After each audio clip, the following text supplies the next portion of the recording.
What's up, guys? Welcome to the video. I am sitting outside of Keller Williams Boise, where in about half an hour I'm going to give a keynote to a group of Keller Williams realtors here in Boise on how they can make 2026 their best year yet. I'm really excited. There's going to be a lot of people in there. Some of my family members are in there. They're realtors here in Boise. So really excited to do this. Let's head on in and get it cranking. Nuggets that you can leave the office and immediately go implement into some area of your life or business that will immediately move the needle, and really try to focus on those and gain clarity on those. There will be a handful of things I think that'll be valuable to you if you get one or two things, one or two nuggets that can move the needle and help you be better in your business in 2026. I think it'll be worth your time.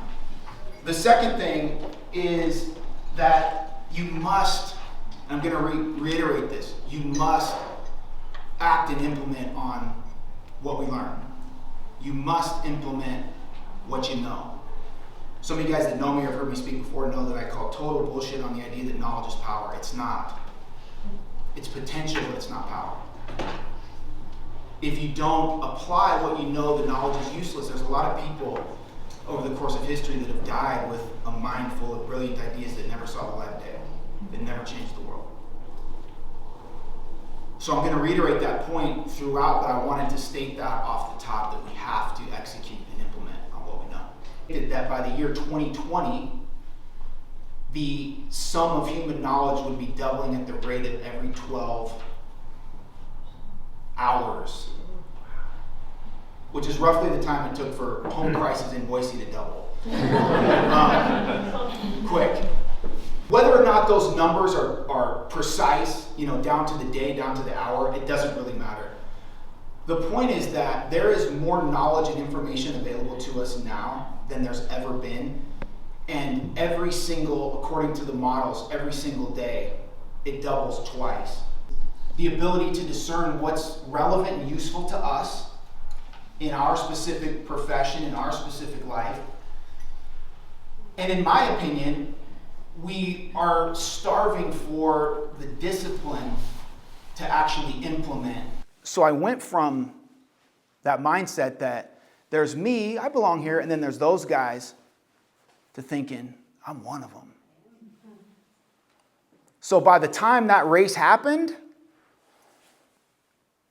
I'd been operating in that mind. That when I raced TO was in 2005. It was the summer of 2005.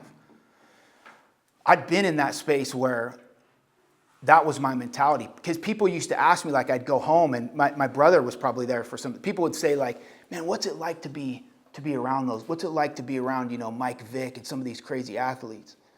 And I got to the point where I was like, motherfucker, I'm one of them. Like, what's it like to be around me?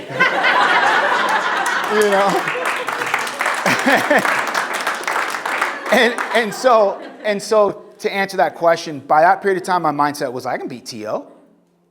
In fact, I wanted to see. I mean, we worked out together that whole summer, and those environments I missed that so much because it was so competitive, and every day it was like everybody bringing it.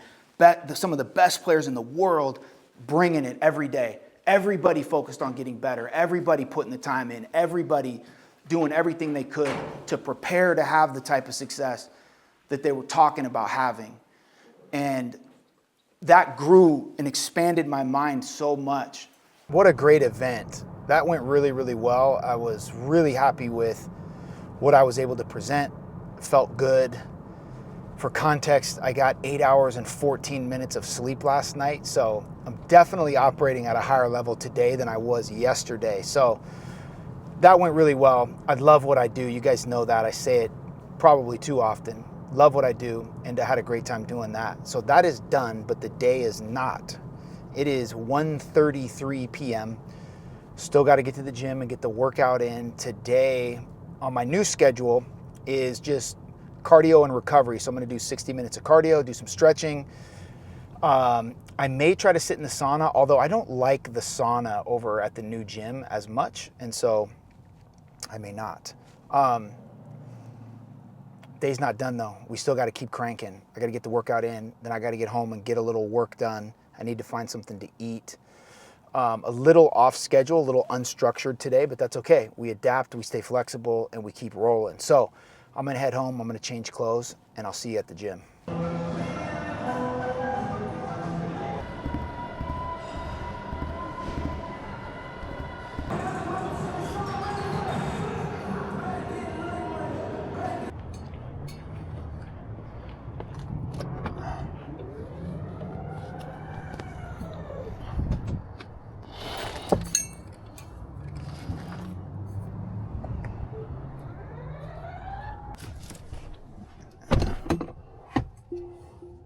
Gains, bro, workout complete. That actually ended up being a pretty good workout.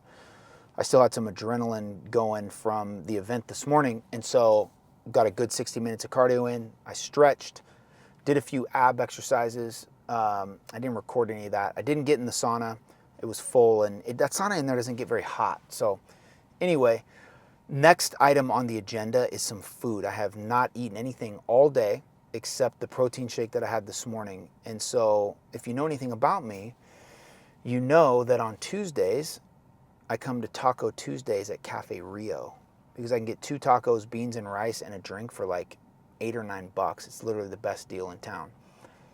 So I might get 3 tacos today because I need some calories, I need some fat, I need some food. And so let's go into Taco Rio, Cafe Rio, and get some food.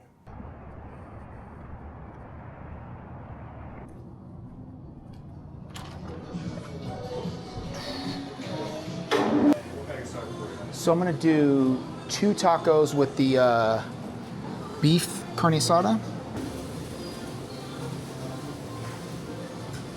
I'm gonna do rice and beans with those also too, please. Black. Yes, thank you. What's up, brother? Yeah, sorry, it was just 2 beef tacos, right? Yeah. 846. Cool. Okay, I want to go back quickly to something I was talking about when I was in the car right after the event. I was expressing how much I love what I do. And I think it's so important to love what you do. And I use that phrase very intentionally because it's different than doing what you love. I've been very fortunate in life to get to do both. The first half of my life, I was fortunate to play football. And that was doing what I loved. That was taking something that I loved and was passionate about, that I was able to do for a living and make a really good living doing. Not everyone is fortunate enough to be able to do that. We have things that we love, things that we would love to do for a living or for a career, but maybe they're just not sustainable, they're not money makers, they're not things that are gonna be a career for us. So it's so important that we can pivot to loving what we do. When we can't do what we love, we have to find things that we love about what we do. And so there was realtors in there, for instance, that were talking about how much they love the idea that they get to help people. They get to help people achieve a lifelong dream, accomplish a dream. They get to help people build wealth. They get to help people improve their financial lives or their financial health. So maybe they don't love real estate. Maybe it wasn't something that they grew up saying, you know what I'm passionate about, you know what I want to do for a living, something I would do for free is sell houses, right?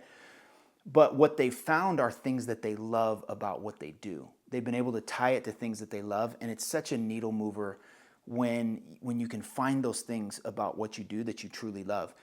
I feel fortunate again because I definitely love what I do, and I would say that this is me again getting lucky and being able to do something that I love because I love pouring into people. I love helping people solve problems. I love helping people get better, go from where they are to where they want to go.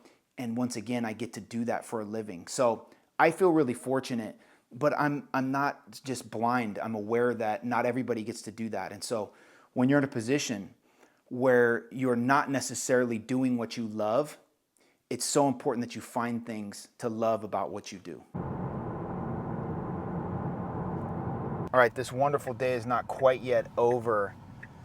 I'm headed to a City League basketball game. 2 of my nephews are on a City League basketball team, and they told me they've got a big game tonight, like a must-see, can't-miss big game. So I'm headed over here to watch this. Let's pull up on them and see how weak they are.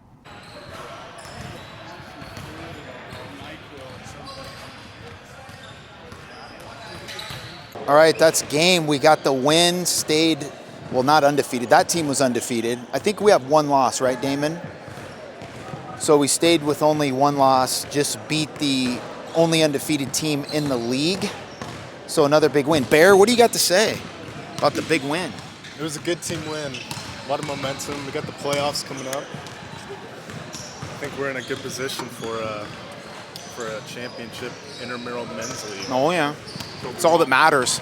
It's what we want. All right, I'm going to wrap it up there, guys. Thanks for watching. As always, like and subscribe. Help me grow the channel. I'll see you tomorrow for another one.